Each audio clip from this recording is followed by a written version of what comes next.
You need to look at yourself honestly in the mirror and ask yourself, would you want, with the baggage you have right now and where you are in your life, if your daughter were of age, would you want her to bring 2024 CR 4372 State of Texas versus Brandon James McAl?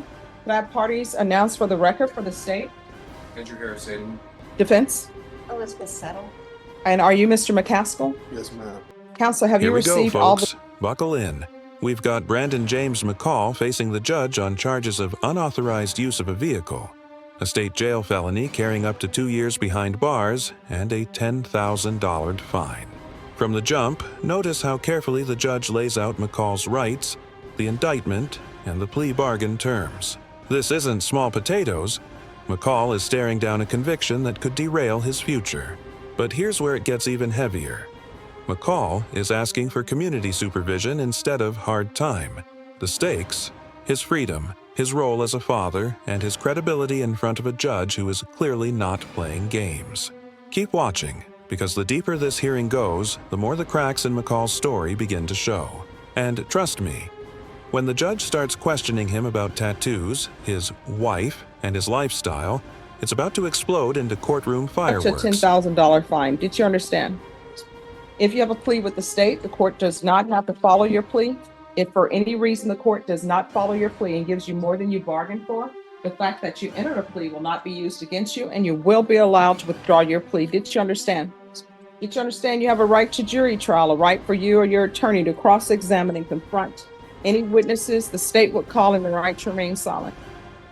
Did you understand by entering this plea you were giving up those rights? Yes, ma'am. And did you intend to give up those rights and enter into a plea in this case? Counsel, has your client been able to provide you with any defenses? Yes, Your Honor. Do you believe he has a rational as well as a factual understanding of the charges against him? Yes, Your Honor. Do you believe he's currently competent and was legally sane at the time of the offense? Yes, Your Honor. Mr. McAskill, has anyone threatened you, coerced you, or placed you in fear to get you to enter this plea? No, ma'am. Anyone promised you anything other than the plea? No, ma'am. Are you satisfied with the way you've been represented? Yes, ma'am. Are you a U.S. citizen? Did you review the plea bargain page with your attorney? Did you understand it? According to the plea, punishments be assessed at 2 years in the state jail facility. State recommends community supervision. This is a huge moment. The state is recommending probation instead of jail time. Sounds like a win, right? But don't miss the fine print. Probation comes with strings attached. 3 years of supervision, drug and alcohol restrictions, restitution, and hundreds of hours of community service. One slip-up and McAl could be serving that 2-year sentence in full. This is where legal reality kicks in. Probation isn't freedom. It's a second chance under a microscope. What do you think, viewers? Is probation the right call here? Or should someone facing this kind of charge be sent directly to serve Term time? of 3 years. There'll be a TAP evaluation, 150 hours of community service restitution, no contact with Miles Brown, and the anti-theft course. Did you understand those were recommendations from the state, and the court does not have to follow those recommendations? Yes, ma'am. Then to the offenses charged, how do you plead? Guilty, not guilty, or no contest? Contest. State any evidence? Same exhibit 1 and attachments, Your Honor. Any objection? No objection. You may be excused. Thank you, Your Honor. All right, did you review the document entitled Waiver and Consent to Stipulation of Testimony and Stipulations with your attorney? Did you understand it? Did you sign it in all the appropriate places? Again, did you understand you have a right to jury trial, a right for you or your attorney to cross-examine and confront any witnesses the state would call, and the right to remain silent? Yes, ma'am. Did you understand that today the state will be presenting evidence in the form of witnesses' statements and police reports, but most importantly, there will be no live testimony? Did you understand? Yes, ma'am. Court will find that defendant has knowingly and voluntarily waived and consented to stipulation of testimony and stipulations. Court will accept into evidence State's Exhibits 1 and attachments and review the same. All right, after reviewing State's Exhibits 1 and attachments, the court will find there is sufficient evidence to find you guilty, and the court will find you guilty. Are you proceeding with sentencing? Yes, Judge. Anything you wish to say on behalf of your client? Judge, just that we would ask that you follow the plea agreement. My client has an 8-year-old daughter and a wife that he supports. He works as a car detailer. So we would just ask that you follow the agreement. Okay. What's your street name? No. That's not what you said in the police report. You said P1 stated that he didn't know Wood's real name and stated that some, I don't know why people are still using the N-word, don't want their name to be known. You feel me? And I respect it. I go by a street name and he go by a street name. That's what we do. So what's your street I name? don't know about street names, so I don't know why I was in the report. All right, and what's the 100 on your hand about? Ah, and here we go. The judge zeroes in on McAl's tattoos. A 100 on his hand, a broken heart on his forehead, and more cryptic letters across his face. Why does this matter? Because judges often look beyond just the charges. Tattoos, street names, lifestyle. These details give insight into credibility, decision-making, and whether someone is truly taking life seriously. McAl tries to brush it off with slang explanations, but the judge isn't buying vague answers. Here's the real takeaway. In a courtroom, presentation matters. Every detail is scrutinized, from the evidence to how you carry yourself. And what's the other one? Blessed. And what's the neck tattoo about? It's just some initials. And what's on the other hand? It's just a bomb. It ain't nothing. And what's the initials on your hand? My partner that got killed. Just in memories of my partner that got killed. So how did he get killed? Gun violence. And why are you riding around with a gun in the vehicle? All right, that's what the police report says. I'll be charged with a gun. So your 8-year-old that you're so concerned about now, but you were not concerned about when you were riding around in the vehicle, where's your 8-year-old? She's at home right now. With who? Safe and sound. With who? With my wife. She's good. No, what does that mean, she good? So here's the thing. You're in a court of law, Yes, ma'am. so don't do the slang with me because it will not register with me, and it will not register with me purposely on my part. Yes, ma'am. So your 8-year-old daughter is with, you say, your wife? Yes. So you all are legally married. No. So that's not your wife. So let's start there. You're not legally married, so that's not your Ooh, wife. That's This is where the judge delivers a gut punch. McAl tried to play the sympathy card by calling his partner his wife, but under questioning, the truth unravels.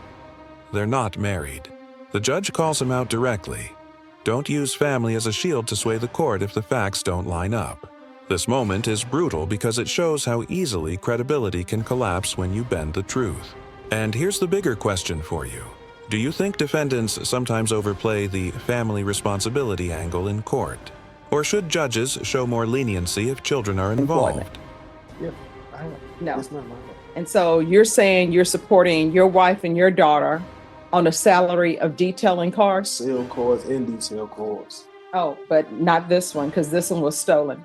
So where do you sell and It wasn't detail even- It cars? wasn't my vehicle. I was detailing the vehicle and I got in the situation I'm in now. All right, what I can Still tell not you vehicle. is nowhere in this police report, many things were said, but nowhere in this police report do you say that you were detailing that vehicle. You said that Woods loaned that vehicle to you. No, I said I was detailing the vehicle for him. I don't know why they didn't put it in the police report, hmm but we always had them type of technicalities. So you detailing a vehicle for a guy, according to you, Yes, ma'am. that you met at the Bear County Jail. Yeah.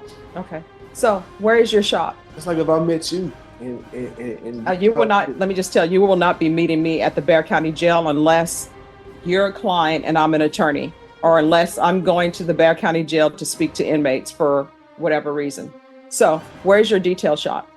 I don't have one. I'm starting this from the ground up. I'm mobile. I'm mobile. I'm a mobile detailer. Oh, yeah. Yes, ma'am. So what's the equipments you use to detail since you're mobile, which means you have to take equipment from one place to the other place? Are you just going to somebody's home and using their water and their soap and saying you're a detailer? Well, unless like I go to a car wash and I do my thing there, you know, I vacuum the car out, tire shine and shit, like stuff like that. Excuse my cussing.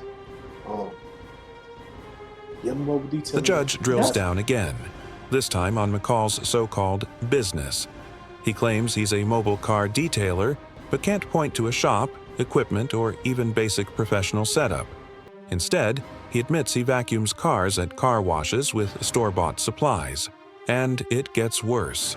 The vehicle at issue was allegedly loaned to him by someone he met in jail. Red flag. For the judge, this isn't just about whether McAl stole a car. It's about lifestyle choices, credibility, and whether he's building a stable future. Viewers, would you buy this business defense? Or is it smoke and Court mirrors? is going to do. Court is finding you guilty. Court is going to sentence you to 2 years in the state jail facility, suspended and probated for 3 years. There's going to be a TAP evaluation. Follow those recommendations. If you're drug tested today, what are the results going to be? Probably be negative, but I'm not. When you say you'll probably be negative, why do you think it's just probably? I mean, it's been a little minute since I smoked, but Smoked what? marijuana, All right, you're not allowed to smoke marijuana on probation or drink alcohol. Yes, ma'am, I know that. I know that. You won't have no type of issues like that with me at all. Period. There's going to be 120 hours community service restitution. I'm going to order parenting classes. There's going to be proof of employment Yes, ma'am. within 30 days. There's to be no employment as a home health care provider or with minors. There's to be no unsupervised contact with minors until further notice. I'm going to want field visits 1 time per month until further notice. There's to be no contact and restitution to Miles Brown, Cats 1 and 2. Cats 1 and 2 is a class that's going to tell you what you should already know, which is don't steal. Don't take what doesn't belong to you. The MRT course, there's to be regular reporting by Zoom or in person and regular random UAs. Probation, is there anything else he needs? Is there anything else you need from the court to be successful? Did you review the document entitled Trial Court Certification of Defendant's Rights to Appeal with your attorney? Did you understand it and did you sign it? Yes. Because this is a plea bargain agreement, because I followed your plea bargain agreement, and because you waive your right to appeal, you do not have the court's permission to appeal. Because this is a felony conviction, you're not allowed to own or possess any weapons or ammunition. If you have a question over what a weapon or ammunition is, you'll need to speak to an attorney. Do you understand? All right, we can go off the record. So you have a daughter, correct? This is what you need to ask yourself, because children are supposed to be proud of their parents, right? She is proud of me though. Yeah, she doesn't know what you're up to. So this is what I'm going to say to you. This is hands down the most powerful moment of the hearing. The judge flips the script. Forget sympathy, forget excuses. Would McAl want his daughter to one day bring home someone like him? The silence says it all. This isn't just sentencing. It's a mirror held up to his life. That's the weight of courtroom justice. It's not just about legal consequences, but about personal accountability. And here's where I want to hear from you. Do you think judges should get this personal when addressing defendants, or should they stick strictly to legal rulings? Proud. Oh yeah, my father is taking some car from some guy named Wood. Oh, my father is smoking marijuana. Oh, my father is tattooing his body up with things that mean nothing, like the 100. I'm fine. Here's the thing. I'm fine with people having tattoos. That's fine. People can have tattoos. But if you're going to have tattoos, at least let it have some meaning. You understand? And until you can say you would be so happy that your daughter would bring a guy like you on paper home to meet her family, until you can honestly say that. I'm a good guy. No, you're not. You're committed. So you're telling this court that you would be happy and proud of your daughter to bring somebody home who has felony charges. I mean, stuff, all right, stuff happens. It happens. No, it doesn't. All right, there's no help for you, but here's the thing. You cannot have unsupervised contact with minors. So you know what that means? That means for your child to have contact with you, somebody else needs to be present, an adult who is thinking and looking out for her, because you're not.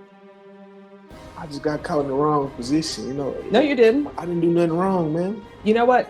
Turn and look at your attorney. Ask her how many times she's been caught driving a car And illegally. there it is, the final gavel moment. McAl is sentenced to 2 years in state jail, suspended for 3 years of probation, plus conditions ranging from drug testing to parenting classes. The judge cuts through the excuses and makes it clear.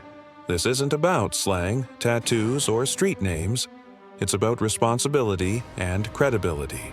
For McAl, the next 3 years will decide whether he turns his life around or ends up serving hard time. What do you think? Will he succeed on probation, or are the odds stacked against him? If you found this case as shocking as we did, make sure to hit that like button, drop your thoughts in the comments, and don't forget to subscribe for more jaw-dropping courtroom breakdowns. Until next time, justice served.